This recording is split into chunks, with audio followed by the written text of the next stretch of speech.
Hello everyone, I am back again.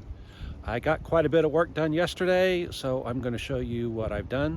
Unfortunately, it's pretty windy today, so that might affect the audio quality. Sorry about that.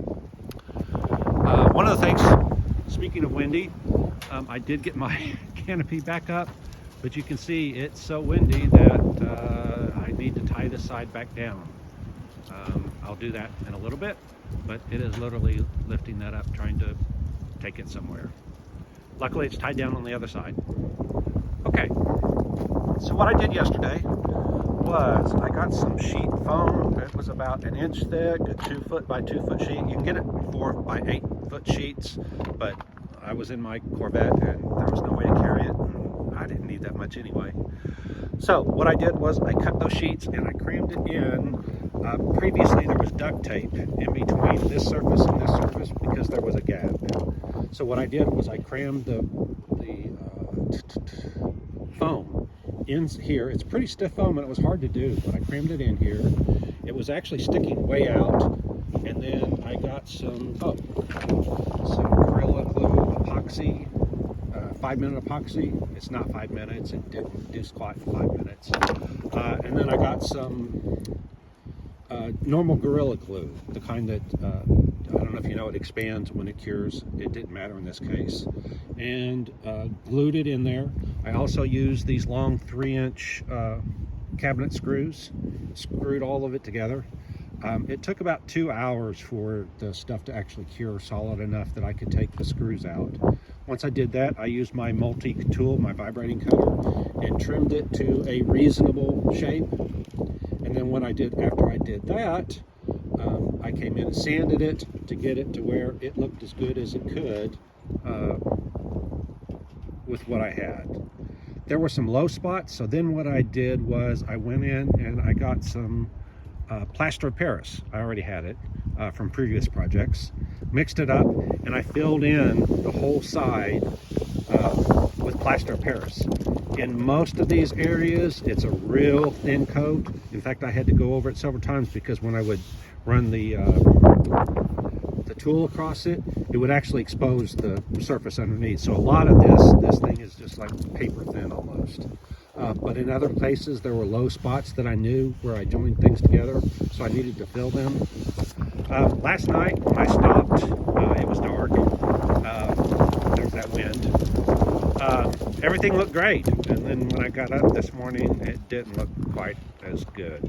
I am not a body man, body and paint man, don't claim to be one, don't want to be one. I'd rather pay somebody else to do it, but I have to get it to a close enough state that I get the shape that I want when they go in and do the final smoothing and everything. So I don't know how much you can see because it's in the shadow, but again, the surface I thought was relatively smooth, but if you look at it more, I can run my hand, there's a low spot there, there's a low spot there, there's a low spot there. So what I'm going to have to do is come back in with some more plaster, put another skim coat on top of this, but the idea is I got the basic shape. I may decide to lower the height of that fin. I haven't decided yet. I don't know. It's one of those things that if I do decide, the disadvantage of lowering it is that everything happens to line up. If you notice, here's the piece on the inside, and I screwed it down. This one's loose. And then this piece fills in the gap right there pretty much. So that's what it would look like. And then I would have to do something in the center here. But to lower it, all I would have to do is come in here. I would draw a line across here wherever I wanted it lowered, however I wanted it lowered. And then I would simply remove this back piece, cut this to the new height, and then I would put this back piece back on, being purely moving it slightly out here, and that would allow it to lower here. So no big deal. I can always decide later. Like everything, I just do what I do first and decide if I like it and then change it if it needs to be changed. So let me go ahead and give you the whole view of what it looks like the way it is. So let's go all the way over to here so you can see it.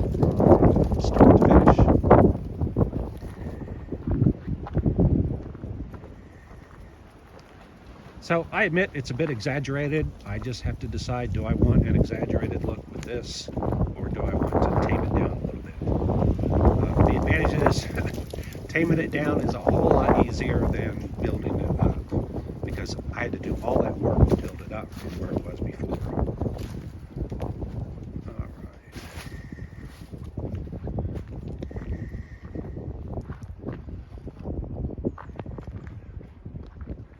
And then I got some guttering right here, vinyl guttering, because I need to put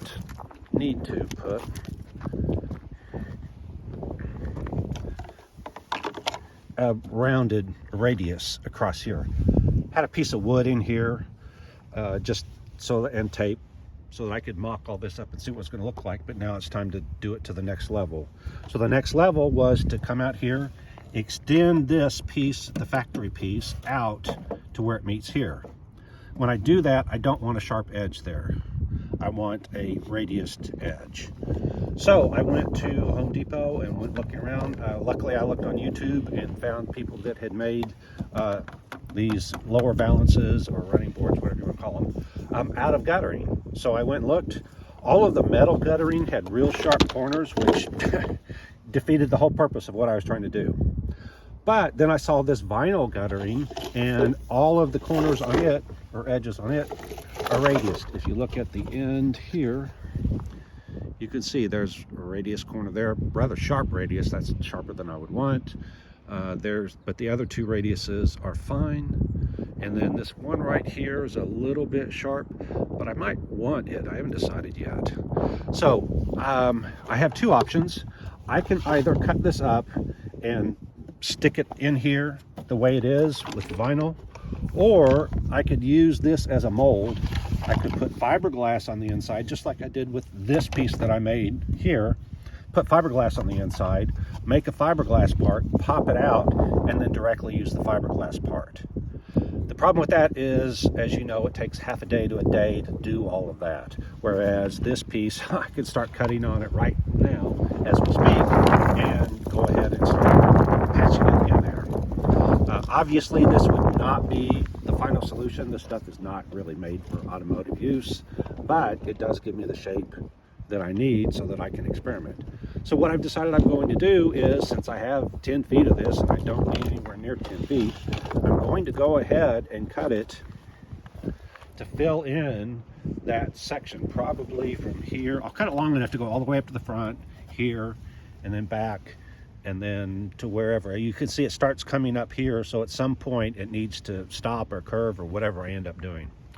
But anyway, so that's what I'll do is I'll go off and cut this to the right length, and then I don't need all of this shape. I only need a curve and a flat piece. The flat piece will go from here to here. The flat piece here could be almost nothing, just past the radius, so I could essentially cut this, you know, right there if I wanted to. The reason I bring that up is if I wanted to use this short radius, I gotta move stuff here. This tight radius right there, I could do that and only use this little section right here. But then I'd have to fill it in. Same thing here. If I wanted that tight of a radius, I could simply cut the pieces there.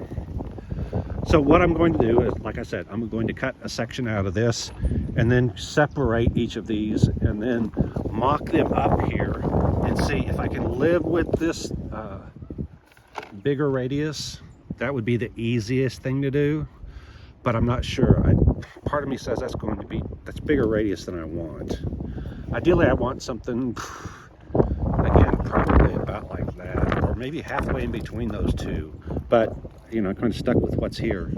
So anyway, so that's what I'll do. I'll cut it up and then mock the pieces up here, the different ones, because once I cut it to length and separate them, it'll literally be a matter of put one on there, say, do I like that or not? Is that radius too shallow, too steep, too big, whatever? And put the other one on and compare them.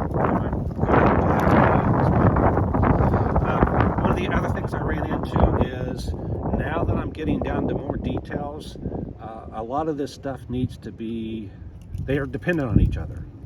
So what happened is there used to be, if you look at one of my previous videos, there was a lot of excess mat here. It's still on this front edge. What happened is I couldn't really see what was going on here because it was in the way. The reason why that matters is because the door is actually further back here. So this really, if you look, this needs to go in. Okay, there's where the door is. So there's a protrusion here from the factory door. There's a hump here. I'll show it to you in a minute. What it's doing is it's pushing it out here. So in order to get this door to go flush like it's really going to be, I need to get rid of that hump. So let's go here. Look.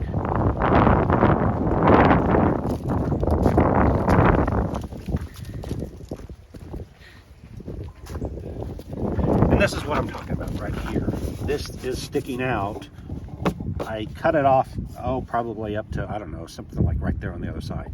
I just need to go ahead and cut it all the way up to here. But I was, just trying to cut. I'm always trying to cut the minimum amount I can to get the effect I want or need. So in this case, I just need to take that door panel off, cut more, push the bottom edge in, and what that will do is it will make it much clearer what this is going to look like with this pushed in. Okay, so all of this is, there's a, I don't know, a ½ inch gap back there that shouldn't be there. So this edge will be pushed right there. These two should be flush with each other. Instead, this protrudes out. So anyway, that's what I'm going to do. I'm going to put another layer of plaster on there and then do the rest of this. So like, subscribe, and see you later.